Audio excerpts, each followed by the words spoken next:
camp de Rouanga, au Kurdistan irakien. 15 000 réfugiés yézidis vivent ici dans le plus grand dénuement. Cette minorité religieuse a été persécutée par Daesh.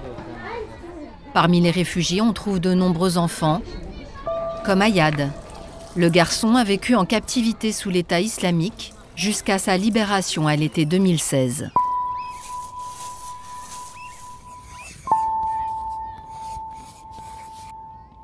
Il n'a que 12 ans lorsqu'il est envoyé dans un camp d'entraînement militaire du groupe terroriste pour devenir enfant soldat. Le matin, on était réveillés à 4 heures. On devait faire nos ablutions et la prière. Après, on lisait quelques versets du Coran et ensuite ils nous emmenaient à l'entraînement. Ils nous ont appris à poser des explosifs. La leçon était rapide. Ils nous ont dit, avec les bombes, la première erreur est aussi la dernière. Ayad a été malgré lui l'acteur d'une vidéo de propagande filmée à Raqqa, fief syrien de l'État islamique. Machinalement, l'enfant se met à fredonner les chants de ses bourreaux.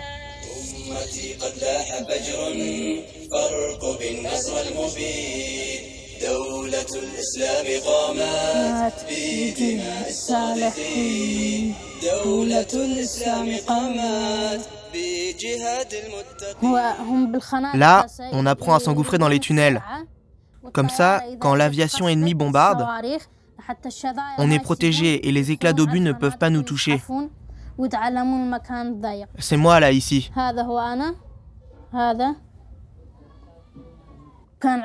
À l'entraînement, ils nous battaient avec des câbles électriques si on n'avait pas bien retenu nos leçons.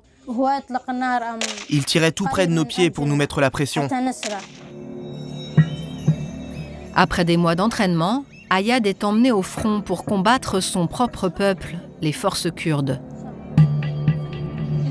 Tu as fini par croire en eux après cette formation ? Non, mais eux, ils disaient qu'ils allaient conquérir le monde. Je me disais que même si je parvenais à fuir, ils arriveraient à me retrouver et à me ramener. Ils étaient nombreux et moi j'étais tout seul. Du coup, j'étais obligé. Je suis devenu comme eux. Ayad souhaite aujourd'hui oublier ce passé et retrouver sa mère, réfugiée en Allemagne. Des enfants comme Ayad, il y en aurait des milliers. Nous allons vous raconter l'histoire de Hadia, Saleh et Christina. L'histoire des enfants perdus du califat.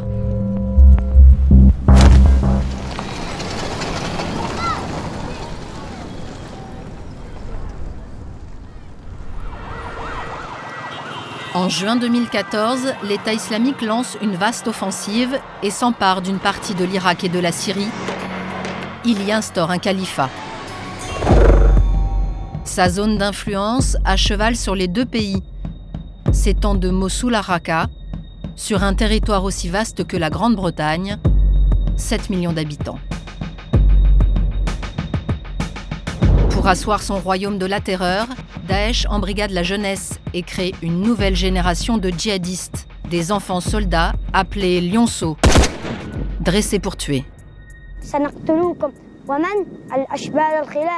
Ces images filmées par l'organisation, diffusées sur Internet, servent sa propagande.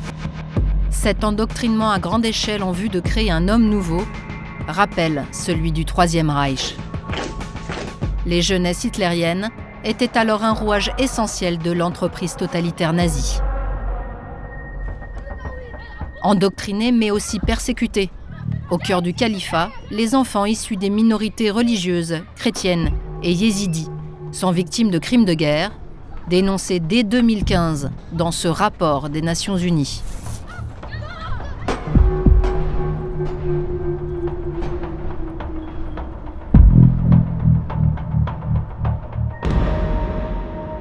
Sur son territoire, l'État islamique se prête à un trafic sexuel de grande ampleur. Des centaines d'enfants sont vendus et exploités. Nous sommes allés à la rencontre des combattants de l'ombre, ceux qui luttent et dénoncent les exactions de Daesh. Et là, esclave vierge, 11-12 ans. Prix, 11 000 $. Lieu, Raqqa. Des résistants comme Barzad mènent des opérations d'exfiltration pour sauver ses victimes. Là, c'est Akram. On a déjà sauvé sa petite sœur de 6 ans. Grâce à lui, des familles parviennent à retrouver leurs enfants.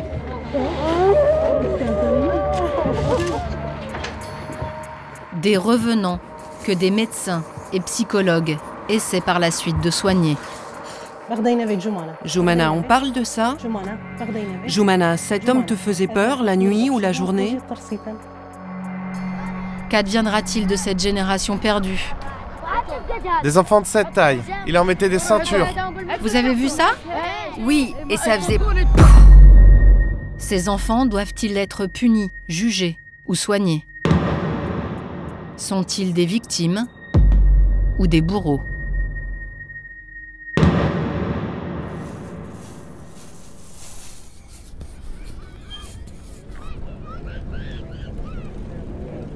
Décembre dernier, nous nous rendons dans le nord de l'Irak, en pleine bataille de Mossoul.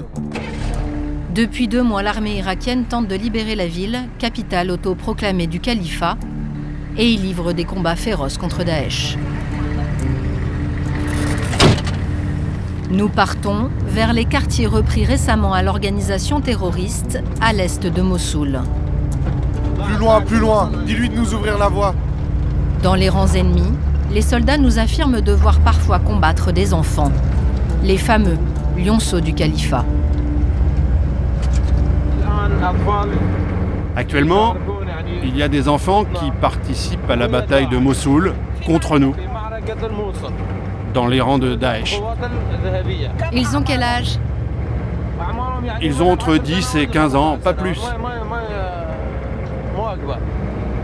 Daesh envoie des enfants se faire sauter contre nos troupes, mener des attentats suicides.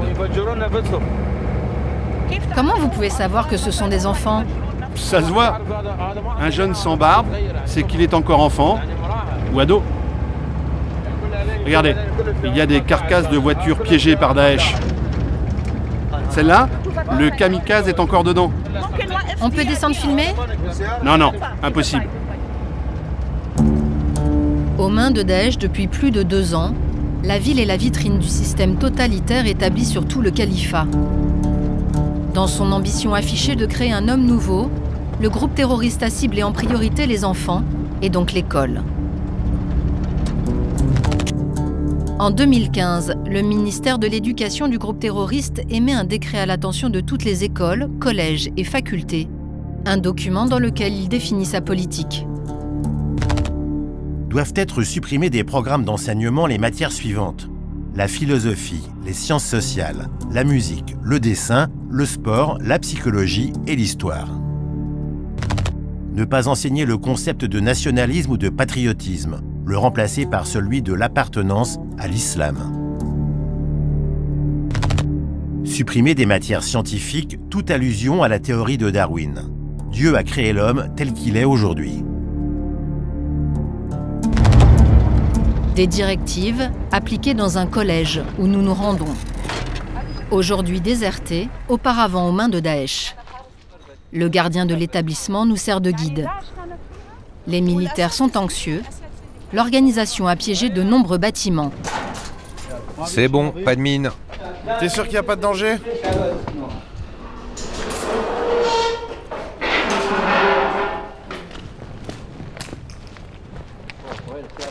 Tiens, il y avait un cadavre là. Et à l'étage, Daesh avait posté des snipers. Dans le bureau du directeur, le sol est jonché de manuels scolaires, de modestes fascicules en noir et blanc, les dernières disciplines tolérées par Daesh. Ce sont des petits livres. Ça, c'est la chimie? Oui, et là, il y a les maths. Et là, il y a la biologie. Des matières largement expurgées. En biologie, par exemple, pas de représentation de corps humain. Des enseignements réduits à quelques pages pour des écoles devenues en réalité des centres de recrutement. Comme en témoignent ces enfants du quartier. Leur enseignement était nul. Ils nous frappaient. Ils vous enseignaient quoi? Une balle plus une balle égale 2 balles. Et quoi d'autre? Une bombe plus une bombe égale 2 bombes. Et ils disaient « faites le djihad ». Faire le djihad, ça veut dire faire la guerre, hein? Oui, faire la guerre. Ils disaient « venez vous battre dans les rangs de l'État islamique. Nous sommes ici pour toujours ». Du coup, on a arrêté d'aller à l'école. La guerre comme matière d'apprentissage, et ce, dès le plus jeune âge. Nous avons retrouvé des manuels de Daesh destinés à l'enseignement primaire. En mathématiques, des pistolets pour apprendre à compter. Et en anglais, un exercice d'écriture agrémenté d'une kalachnikov et dans lequel l'élève doit reproduire des mots comme armée ou balle. Aux abords de Mossoul, dans le camp de réfugiés de Kazer, nous rencontrons un instituteur arrivé du front 5 jours auparavant. Il a travaillé 6 mois sous l'État islamique avant de demander son départ à la retraite, horrifié par l'enseignement imposé par les djihadistes. Regardez, là ce sont des mathématiques pour CE1. Ces exercices existaient avant l'arrivée de Daesh. Des exercices classiques de classement par taille ou par groupe. Mais eux, ils ont remplacé les objets par des mitrailleuses, des épées, des pistolets, des avions. C'est une catastrophe pour les enfants. Un pistolet? Vous avez remarqué? Mon petit vient de m'interrompre pour dire un pistolet. Cet enfant ne devrait pas reconnaître ces choses-là. Il n'est censé, à son âge, connaître que la banane, la pomme, des jouets.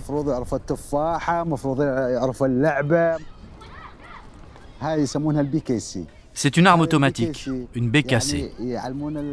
Ils enseignaient aux jeunes élèves le nombre de balles et ils les entraînaient au tir comme discipline sportive. Une fois, ils ont même enseigné ça à mon fils à l'école. Les enfants ont été mentalement imprégnés par cette idéologie. Pour les influencer, Daesh a développé l'ignorance, mais pas seulement. L'ignorance, l'intimidation, la terreur, les crimes, les décapitations, les cadavres exposés dans la rue.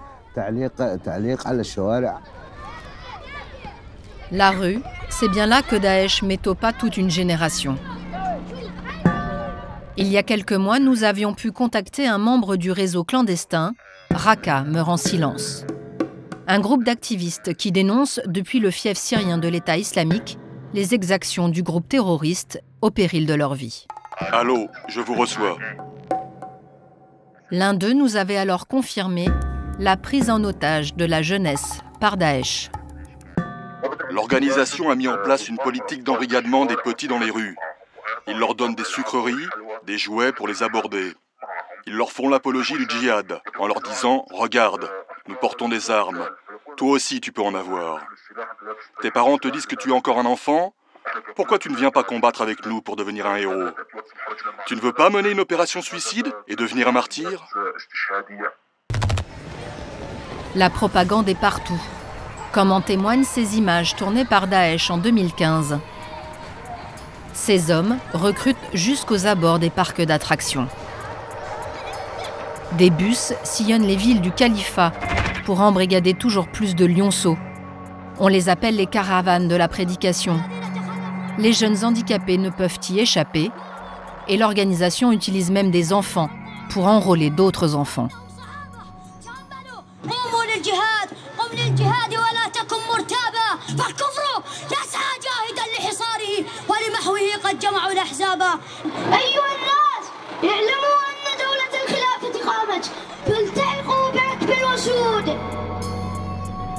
Pour compléter son apologie de la guerre sainte, Daesh organise aussi ce qu'il appelle des points presse.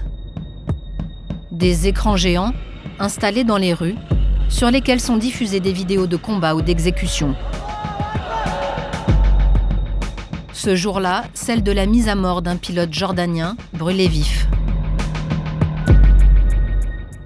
Tu as vu la vidéo? Oui. Qu'est-ce que tu en penses? Je suis très heureux. Pourquoi? Parce qu'ils l'ont brûlé. Si j'avais pu, je l'aurais brûlé moi-même. J'espère qu'on en brûlera d'autres. Biberonné aux horreurs. Hadi est un autre activiste de Raqqa. Il a fait le tour du califat sous une fausse identité avant de fuir la région. Selon lui, Daesh utilise les enfants comme délateurs et s'immisce dans la cellule familiale pour mieux la détruire.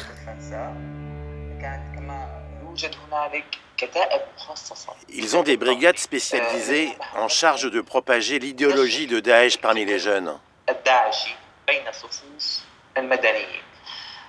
Les parents ne peuvent plus exercer leur pouvoir sur leurs enfants. Un père ne peut pas dire à son fils que Daesh, ce sont des terroristes ou des monstres, car il ne peut pas être certain que son enfant n'ira pas rapporter ça aux membres de l'organisation. Qu'il n'ira pas leur raconter « Mon père dit que vous êtes des terroristes ». Ce genre de choses a eu lieu plusieurs fois à Raqqa, et cela a fini par l'exécution du père. Coupés de leur famille, endoctrinés, il ne restait plus à Daesh qu'à faire de ses enfants de jeunes soldats. Une armée d'exécutants dociles, de tueurs impitoyables.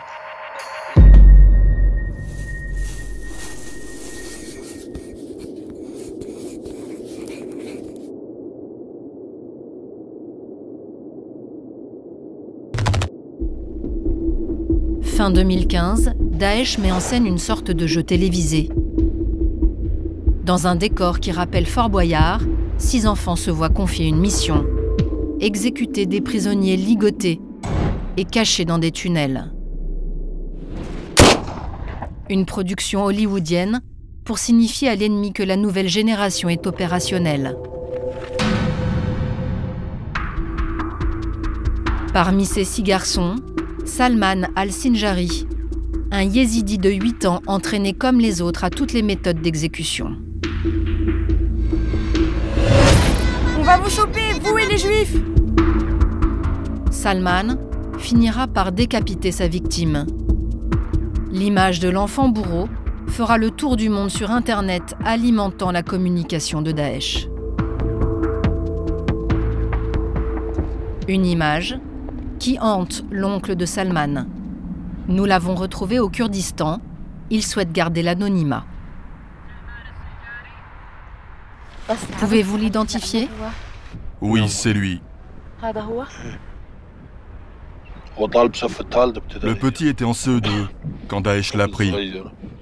Un enfant sensible et intelligent. Tout petit déjà, il était responsable. Il aidait son père à l'épicerie. Ils les ont forcés à tuer. Les pauvres choux. Ils ont eu peur d'eux. Salman a été contraint de choisir entre tuer ou mourir. Il y a 1 an, il est parvenu à joindre sa famille réfugiée en zone libre. Vous lui avez parlé au téléphone? Oui, 2 fois. Que disait-il?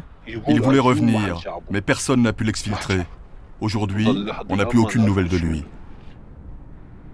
Selon nos informations, Salman serait toujours en vie, aux mains de Daesh. Sur son territoire, l'État islamique fabrique une génération d'assassins et instaure la banalité du mal. Dans le camp de réfugiés de Sharia, au Kurdistan irakien, nous allons découvrir que Daesh pousse les enfants au meurtre, même en dehors des terrains de guerre ou de ses films de propagande.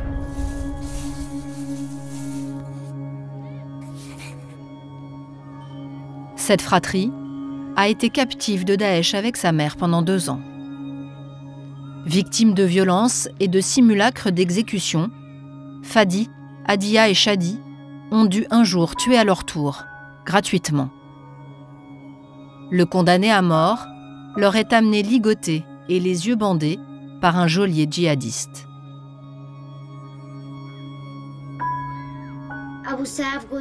Il est venu et nous a dit « Toi, tu coupes un pied. Toi, tu coupes un bras. Et toi, tu frappes le visage au couteau.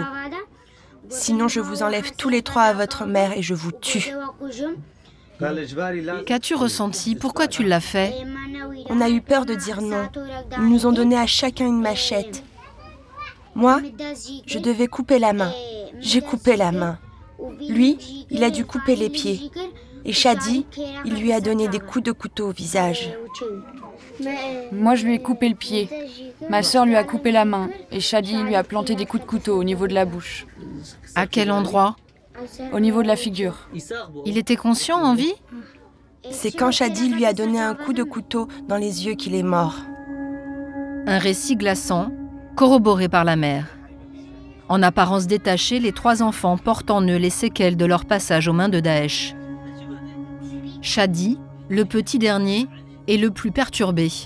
Devenu diabétique, il se comporte de façon violente et dangereuse. Un jour, Shadi a mis un couteau sur la gorge de notre plus petite sœur.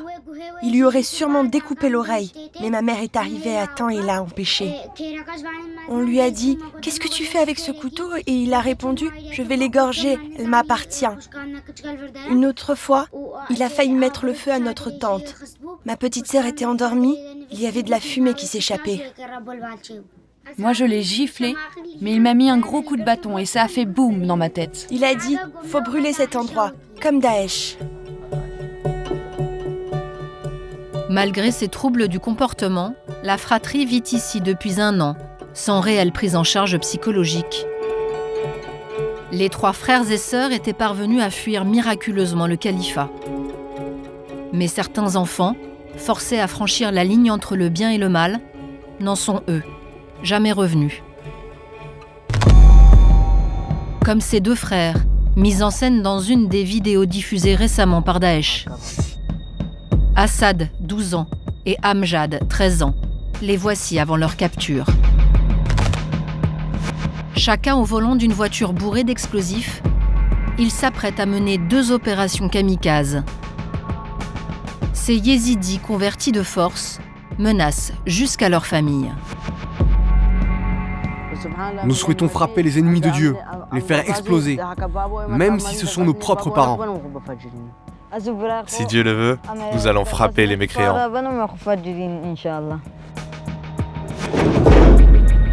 Les opérations sont filmées au drone. La mort des 2 adolescents ressemble à un jeu vidéo. La cible, des chars de l'armée irakienne. C'était à Mossoul, en janvier dernier.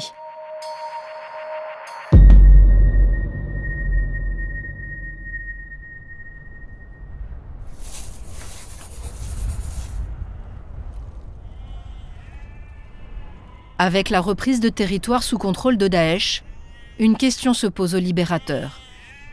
Que faire des jeunes? Les considérer comme coupables ou comme victimes? Par mesure de sécurité, dans les camps aux abords de Mossoul, la population rescapée des combats est maintenue en isolement. Les réfugiés, notamment les jeunes hommes, restent suspects aux yeux des autorités qui craignent l'infiltration d'éléments terroristes.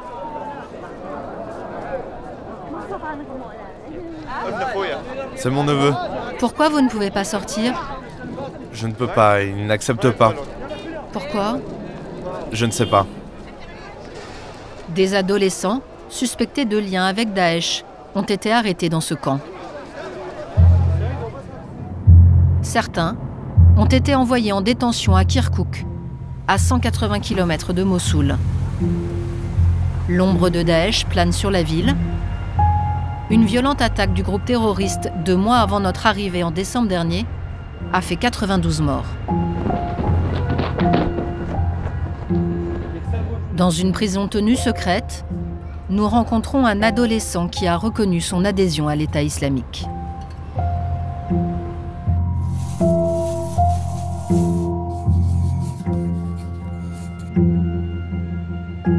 Mouaz a 12 ans lorsqu'il s'engage aux côtés de Daesh après que l'organisation ait envahi le village musulman où il réside. Entraîné et envoyé au front, le jeune soldat perçoit même un salaire mensuel de 50 €. Il parle aujourd'hui sous le contrôle de ses geôliers. Je n'ai jamais tiré. Je n'ai jamais tué. J'étais juste de garde dans les tranchées. Et tu penses que tu es innocent? Non, je ne suis pas innocent. Pourquoi? Parce que j'ai fait partie d'eux.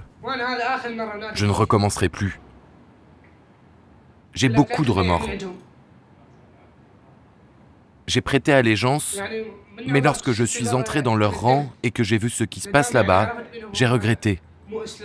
J'ai compris que ce n'était pas l'islam. J'ai compris combien ils avaient tort. Toi, tu les as rejoints par conviction? Oui, moi j'étais convaincu. Et ton père aussi était convaincu? Oui. Mon père, mon frère, mon oncle. Mon père a été tué par un raid aérien au village de Hassan Chalal. Et mon frère, il est mort au combat, à Rezia. Quel âge avait ton frère? Mon frère, il avait 18 ans. Ils ont démoli la vie. Ils ont détruit mon père, mon frère, mon oncle. Ma famille. Je n'ai plus de famille, à part mon grand frère. Il est enfermé dans cette prison avec moi. Remords de circonstances ou regrets sincères, nul ne peut le dire. Pour les autorités, Mouaz reste un soldat ennemi. Allez, lève-toi. 750 mineurs sont aujourd'hui emprisonnés en Irak. Beaucoup attendent leur jugement, mais il est impossible à l'administration de les relâcher, car certains constituent toujours une menace. En août dernier, à quelques rues de la prison, un enfant de 9 ans est arrêté, une ceinture d'explosifs sur lui. Ne filmez pas, ça peut tout faire sauter. Des policiers parviennent à la désamorcer. Le jeune kamikaze va alors éviter de justesse un lynchage par la foule.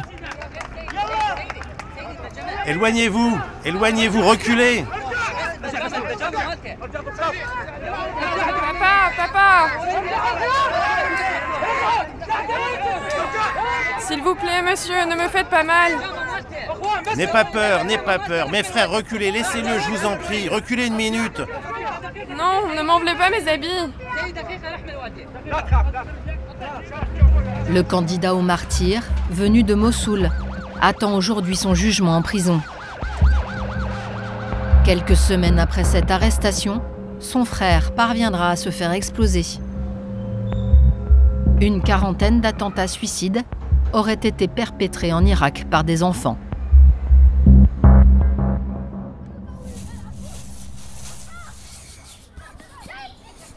Depuis sa conquête du califat en 2014, Daesh s'est rendu coupable de nombreux crimes contre les minorités religieuses, considérées comme mécréantes, notamment d'esclavage sexuel sur les enfants.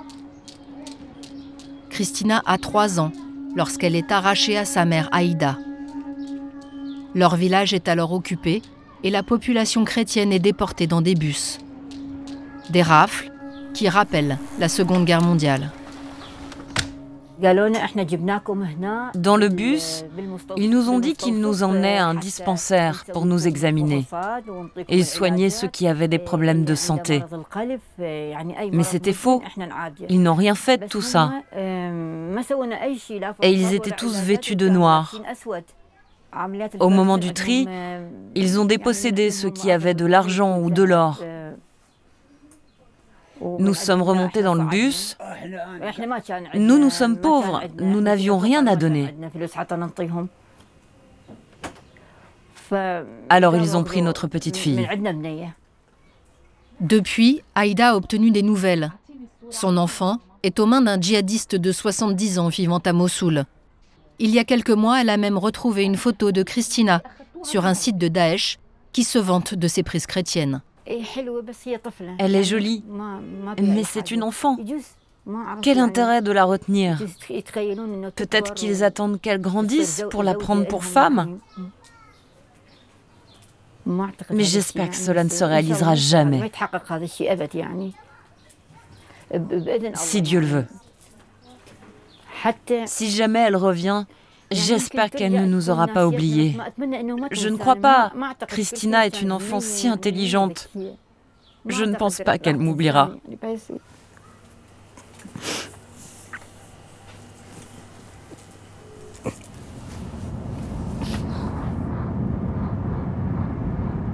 Aïda se rend au camp de Kazer, à 1 heure de route. Un des plus grands à la périphérie de Mossoul. Des dizaines de milliers de réfugiés viennent d'y arriver, fuyant les combats. Aïda espère obtenir de nouvelles informations, peut-être même y retrouver sa fille. Le camp est grand, si grand. Des photos de Christina, quelques indications et un numéro de téléphone pour contacter les parents. Mais dans un camp qui compte 100 000 personnes, les chances d'Aïda sont minces. Au nom du Père, du Fils et du Saint-Esprit. Amen. Ma chérie, mon Dieu, qu'elle revienne.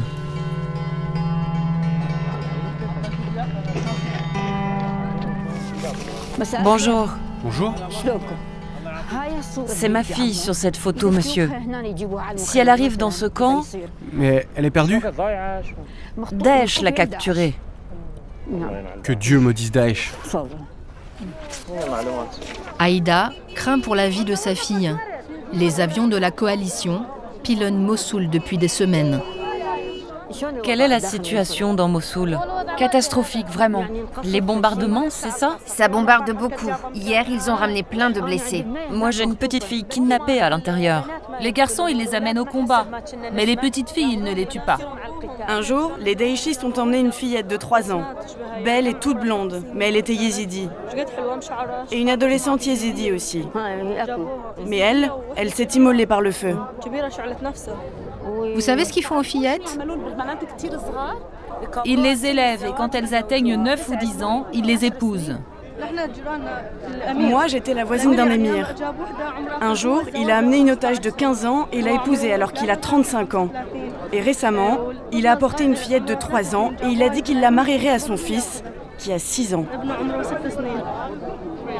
Aidez-moi, je vous en supplie. À ce jour, Christina est toujours captive dans Mossoul, au cœur des combats, dans les derniers quartiers, encore aux mains de Daesh. Des fillettes kidnappées, exploitées et mariées de force. Quelle est la réalité de ce trafic sexuel? À 80 km de Mossoul, à Erbil, capitale du Kurdistan, nous avons rendez-vous avec un témoin clé. Il tient à rester anonyme, mais il enquête sur ce phénomène depuis des mois et a recueilli de nombreuses preuves. Une de ses sources a réussi à fuir le califat avec 2 portables de djihadistes. Dans les téléphones, notre contact a découvert de véritables marchés aux esclaves. Sur des groupes de discussion, des centaines de djihadistes achètent ou vendent des mineurs à partir de 6 ans.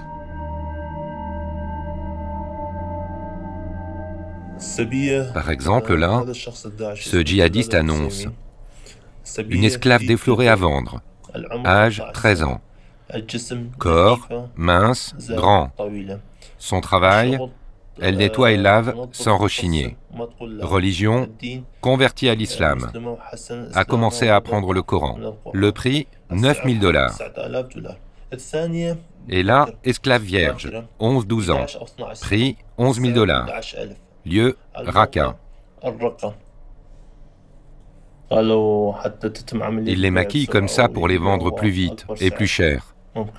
Car ce sont des ventes aux enchères. Ça commence à $10 000 par exemple. Des djihadistes peuvent renchérir 200 ou $500 et ainsi de suite, jusqu'à ce qu'elles soient vendues.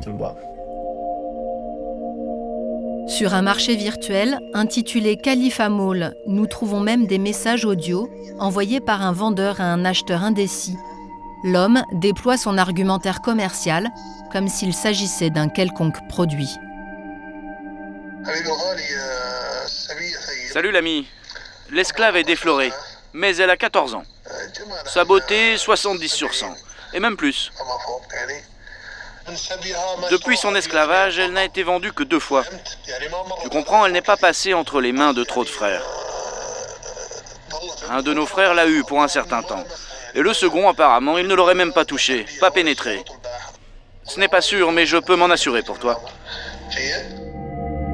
Ces pratiques sont officiellement encouragées par l'État islamique. L'exploitation sexuelle de mineurs est même encadrée par les tribunaux de Daesh, sous couvert de mariage, dont l'âge légal est fixé à 9 ans. Mais ici, une acquisition pose problème. La fillette n'a que 7 ans, l'acheteur semble ennuyé. Quel âge elle a? 7 ans. Mais elle est encore trop jeune pour les 7 000 $ demandés. C'est vrai, mais elle a déjà ses règles et elle a des poils pubiens. Si elle a des poils pubiens, pour eux, c'est un critère de sélection. Cela veut dire qu'elle est prête pour le sexe, pour la copulation. Même si elle a moins de 9 ans? Oui, même si elle a moins de 9 ans. Si un combattant va au tribunal et prouve qu'une petite de moins de 9 ans a ses premiers signes de puberté, le tribunal lui donne le droit d'avoir des rapports sexuels ou de la vendre.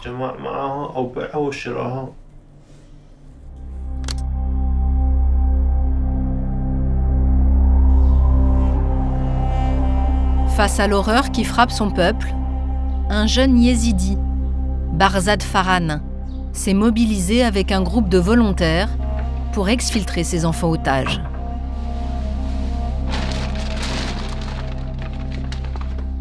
Ça, ce sont les affaires d'une rescapée capturée à l'âge de 16 ans. Quand elle est arrivée en zone libre, elle portait ça, le niqab islamique. Tout objet qui vient de là-bas, je le récupère, le classe et le prends en photo. Dans le futur, je veux utiliser ces affaires pour créer un musée, pour qu'on n'oublie pas les horreurs que ces filles et ces enfants ont subies. Celui qu'on surnomme le libérateur sauve des mineurs et recense les crimes de guerre de Daesh. Réduits en esclavage, les yézidis ont également été victimes d'une véritable tentative génocidaire. Sur les murs, des listes de noms interminables. Regardez, ça, ce sont des enfants. Enfants, enfants, enfants, enfants. Plus de 2000 enfants ont été victimes de Daesh. Pris en otage, morts en fuyant ou tués dans des exécutions massives quand ils avaient plus de 15 ans. Ils les triaient avant de les tuer. Si les gamins avaient des poils sous les aisselles, ça voulait dire qu'ils étaient des hommes et donc en âge de mourir. Depuis l'an dernier, Barzad a exfiltré une 50aine d'enfants, grâce à un réseau de résistants au cœur du califat. Les opérations peuvent nécessiter des mois d'enquête, témoignages, plans, photos. Les familles sont souvent dispersées, un puzzle dont Barzad s'efforce de rassembler les morceaux. Ça, c'est un exemple de famille disséminée aux 4 coins du califat. Les parents sont portés disparus. Voilà une de leurs filles. Elle est à Deir ez-Zor en Syrie. Selon des informations récentes, elle a été mise en vente pour être mariée. Ça, c'est son frère Akram. Il a 9 ans, il est à Raqqa en Syrie, utilisé comme esclave domestique. Grièvement blessé par Daesh lors de sa capture en 2014, Akram a été acheté à 3 000 $, moins cher que d'autres petits garçons, puisqu'incapable d'aller au combat. Barzad essaye actuellement de l'arracher des griffes de l'État islamique. Voici leur petite sœur, Joumana. Elle a 6 ans, elle est esclave à Mossoul. 2 semaines après notre rencontre, la petite Joumana a été exfiltrée par le réseau de Barzad. Elle a été accueillie par des cousins éloignés, dans le camp de Kabarto, près de Dohuk.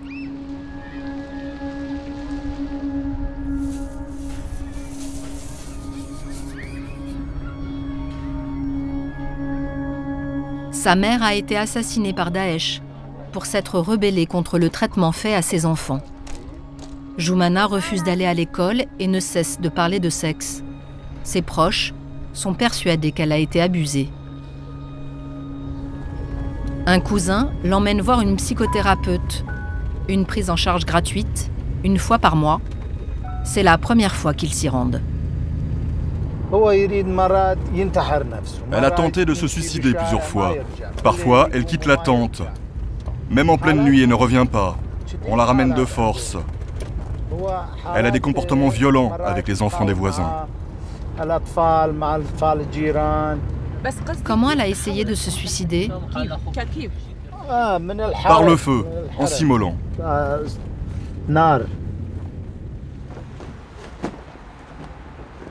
Ce centre médical reçoit quotidiennement des enfants rescapés de l'enfer de Daesh.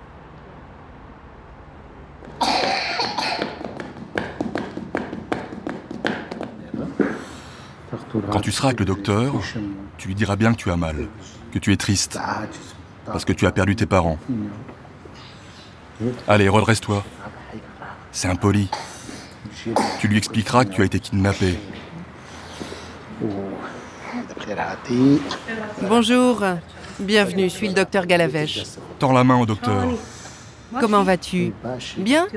Tu vas bien? Elle a peur la nuit et elle parle de choses sales.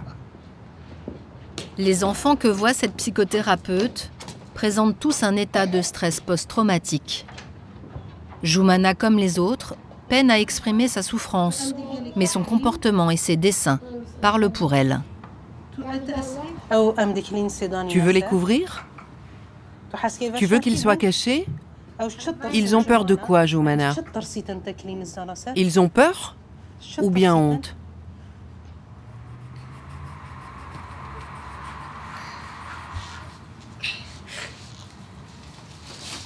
Joumana, on parle de ça? Joumana, cet homme te faisait peur la nuit ou la journée? Je veux m'en aller.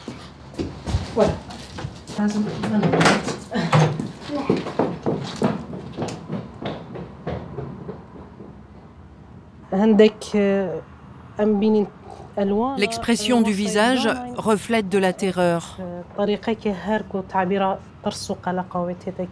Les yeux sont écarquillés et les bras sont ouverts et en l'air. C'est un appel au secours. En fait, cet enfant est revenu dans un état critique. Il est évident qu'ils lui ont fait subir des choses très graves. Si ces choses ne lui ont pas été faites à elle directement, des viols ont dû se passer sous ses yeux, sur d'autres enfants, où elle a dû subir elle-même ces choses horribles. Qu'adviendra-t-il de ces revenants, encore hantés par le califat? Pour se reconstruire, peu ont accès à une prise en charge psychologique. Au Kurdistan, les victimes sont trop nombreuses et les moyens modestes. Orpheline, accueillie par une famille démunie, rejetée par ses camarades, la guérison de Joumana risque d'être longue.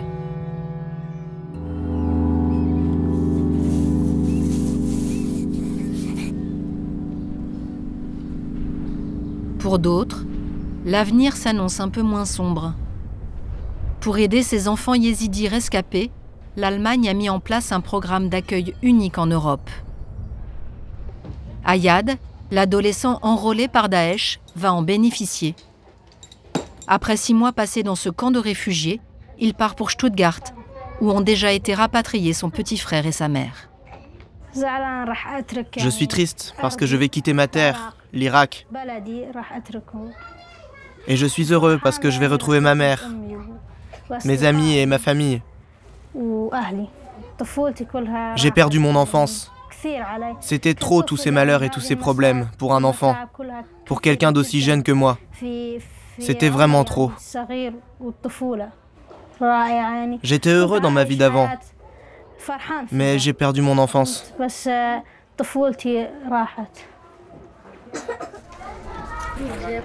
Viens que je t'embrasse. Ayad fait ses adieux à ses cousins. Passe le bonjour à la famille. Hein. Il va enfin retrouver sa mère qu'il n'a pas vue depuis 2 ans.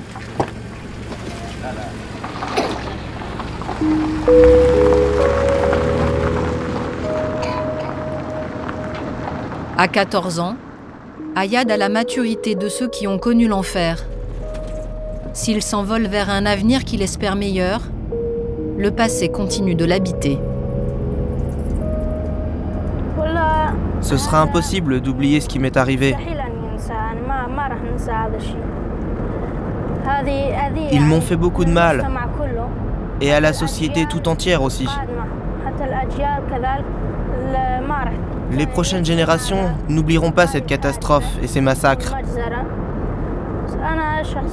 Les jours et les mois ont passé, et personnellement, je dirais qu'il reste en moi 40 à 50% de ce passé. Tu vas pouvoir t'en débarrasser? C'est le futur qui le déterminera, selon les circonstances.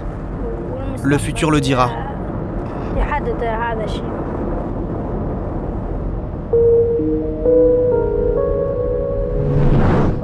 Deux ans sans école, sans parents, formés à tuer, à haïr les ennemis de Daesh. Jusqu'à sa propre mère qu'il traitait de mécréante lorsqu'elle l'appelait en cachette pour le supplier de fuir Daesh. Aujourd'hui, il lui parle avec tendresse. Salut maman, ça va? Je vais bien, chérie. Et toi? Ça va, merci. On va prendre l'avion et on arrive dans 3-4 heures chez vous. Que Dieu vous accompagne. Allez, bye.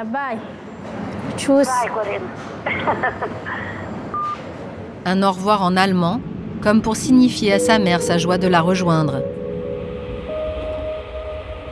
Après des heures de vol et de trajet en train, Ayad atteint enfin sa destination finale, Stuttgart. Il y est attendu par sa mère et son frère.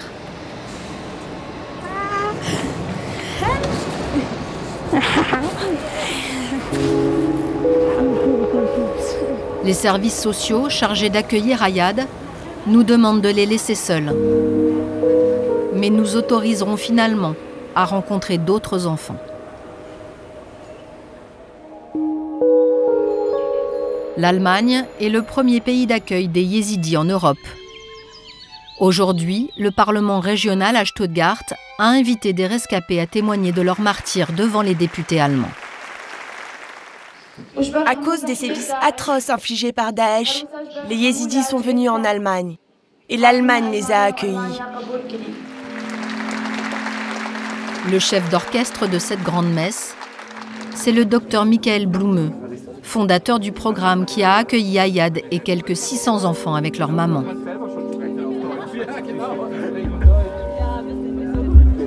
Pour lui, sauver ces enfants, c'est avant tout leur offrir un toit, un environnement sécurisé et leur permettre de renouer avec une routine. Pendant toute la première année du programme, nous n'avons pas entendu ces enfants rire, ni faire une blague dans leur pays d'origine. Ils étaient comme de petits robots, mais dès qu'ils arrivent en Allemagne, ils s'épanouissent. Et quand je leur demande ce dont ils ont envie, ils répondent « un petit déjeuner et aller à l'école ». Vous pensez que c'est suffisant? Qu'ils n'ont pas besoin de suivi psychologique? Ils n'ont pas besoin de thérapie à leur arrivée. Ils veulent juste une bonne éducation et vivre, tout simplement. Ils ont aussi besoin de refaire confiance à leur mère, car certains en veulent à leur mère de ne pas avoir su les protéger. Ils doivent retisser les liens avec leur maman, leurs frères, leurs sœurs, et ils doivent le faire dans un environnement sécurisé. Ils ne peuvent pas le faire dans un camp ou sous une tente. Le programme du docteur Blume aurait fait ses preuves. Mais un retour à la vie normale est-il suffisant pour effacer le passé? Comment appréhender la liberté pour ces lionceaux dressés à tuer? Après l'expérience de la guerre, les enfants subissent celle du déracinement. Des cousins d'Ayad sont arrivés ici il y a 6 mois.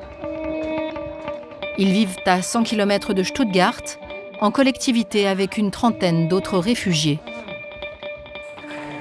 Ma chambre. Gayat a 12 ans. Où dors-tu? Ici. Gayat a été libéré des griffes de Daesh en 2015. Le voici en tenue de djihadiste.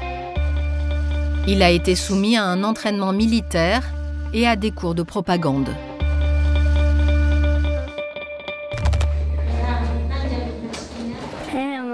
Ça, c'est mon cartable.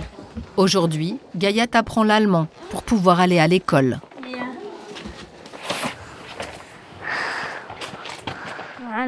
J'apprends l'allemand. C'est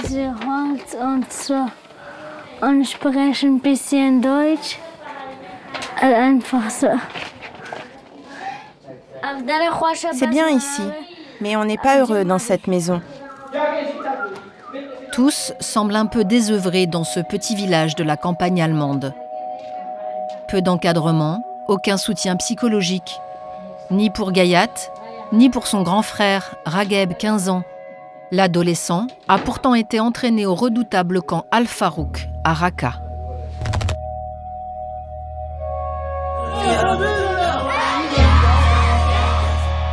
Il y est resté 8 mois. On le voit ici, aux côtés d'un djihadiste. Ragheb est sorti ébranlé de cette épreuve et il attendait beaucoup de son installation en Allemagne. Tu vois des psychologues? Non. Et je ne suis pas content dans cette maison. On est les uns sur les autres. Ici, on touche une petite pension mensuelle. Si on avait pu la toucher en Irak, on ne serait pas venu ici. Qu'est-ce qu'on trouve de plus ici? Rien. Au final, c'est la même chose. Malgré une mensualité de 250 €, des cours d'allemand et le soutien d'un assistant social, Ragheb se sent livré à lui-même. Pour se changer les idées, les deux frères se rendent parfois à Rottweil, la ville la plus proche. Ça me rend heureux cet endroit, c'est joli. Moi j'aime pas ici. Les gens sont heureux, alors que chez nous, Daesh occupe notre village. Et ici, on est des étrangers. Pas facile d'oublier Daesh, même sur ce marché de Noël. Gayat et Ragheb y retrouvent d'autres réfugiés. Tous s'interrogent sur leur avenir dans ce pays de la seconde chance. Ma famille me manque. Mon père et mes grands frères. Ils ont été pris par Daesh. Mais ici, je vais apprendre l'allemand, travailler dur pour devenir médecin ou professeur. Pour les enfants du docteur Blumeux, se rêver un avenir est déjà une première victoire. Mais il est impossible de savoir comment ils évolueront. Depuis le tournage, nous avons reçu des nouvelles d'Ayad. Il va bien et se dit heureux en Allemagne. Mais d'autres enfants restent à sauver, qui vivent toujours sous le joug de Daesh. C'est la mission que s'est donnée Barzad, le libérateur d'otages. Nous le retrouvons au Kurdistan pour une opération d'exfiltration à haut risque. Aujourd'hui, il s'agit d'Akram, le frère de Joumana. Ça, c'est Akram. On a déjà libéré sa sœur qui a 6 ans. Akram doit arriver dans quelques heures de Raqqa avec d'autres otages yézidis. Le réseau de Barzad a dû les exfiltrer du califat, de la Syrie vers l'Irak, en passant par des zones où s'affrontent Daesh et les forces kurdes. Ce travail demande beaucoup de temps. Leur lieu de détention est surveillé de très près. Nos passeurs doivent déterminer la meilleure stratégie d'exfiltration vers les zones libres. Le danger est énorme, bien sûr, mais nous, on se doit de tout essayer pour sauver le maximum de personnes. Une longue attente commence. Barzad est rejoint par Hassan, un membre de son réseau. Akram a bien été libéré. Mais après son long périple, il est désormais interrogé par une milice yézidi qui contrôle la zone et exige d'entendre tout rescapé en provenance du califat. Finalement, les ex-otages sont amenés pour être rendus à leur famille. À gauche, une mère libérée avec ses 2 enfants. À droite, avec une milicienne yézidi, Akram, qu'aucune famille n'attend.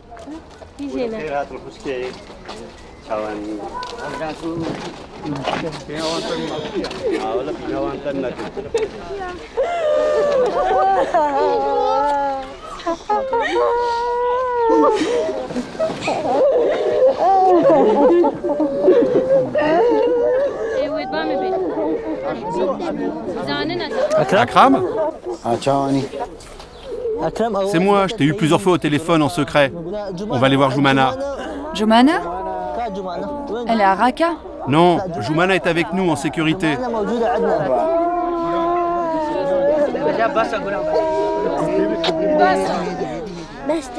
Arrête de m'embrasser. C'est péché. Non, les péchés c'est fini. C'était avant. Hassan, apparemment ils ne veulent pas nous laisser Akram. Tout près du but se dresse un obstacle de taille. Les miliciens yézidis ne veulent remettre l'enfant qu'à un membre de sa famille. Mais les parents d'Akram ont été tués. Barzad tente de les convaincre une dernière fois. Akram n'a plus de famille. Il ne lui reste que des cousins éloignés du côté de son père. Mais la décision est sans appel. Les combattants yézidis gardent l'enfant. Moi, je suis ta grande sœur. Tu vas devenir un homme. Je vais t'emmener au marché pour t'acheter des habits. Non, je veux rien. La nuit tombe.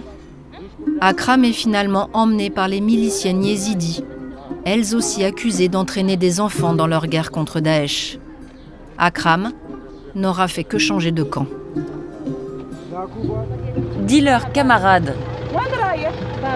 Camarade. Il va rester avec nous. Où? Il va rester avec nous le temps qu'un membre de sa famille vienne le chercher. Mais qui vous? Nous, les camarades. Avec les camarades. Au revoir.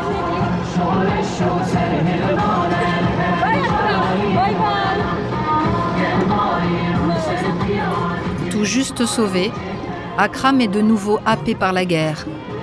Les enfants perdus du califat n'en ont pas fini de payer leur lourd tribut.